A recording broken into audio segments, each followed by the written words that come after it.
আসসালামু আলাইকুম ওয়া রাহমাতুল্লাহ।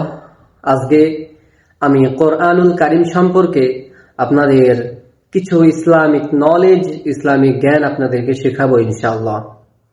কিছু প্রশ্ন আমি বলবো এবং এর উত্তর আমি কিছু বলে দেব এবং কিছু প্রশ্নের উত্তর আপনারা কমেন্ট করবেন।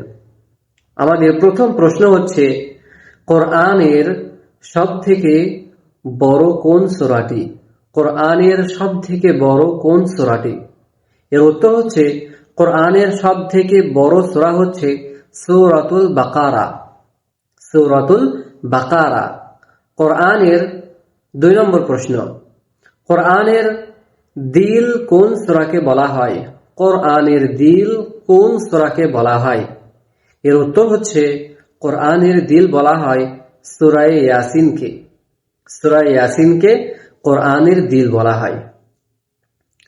3 নম্বর প্রশ্ন, কোরআনের সমস্ত আয়াতের সর্দার কোন আয়াতকে বলা হয়? কোরআনে সমস্ত আয়াতের সর্দার কোন আয়াতকে বলা হয়? এর উত্তর হচ্ছে আয়াতুল কুরসি। আয়াতুল কুরসিকে সমস্ত আয়াতের সর্দার বলা হয়। কোরআনের সবথেকে ছোট সূরাটির নাম কি? কোরআনের সবথেকে ছোট সূরাটির নাম হচ্ছে সূরা কাউসার।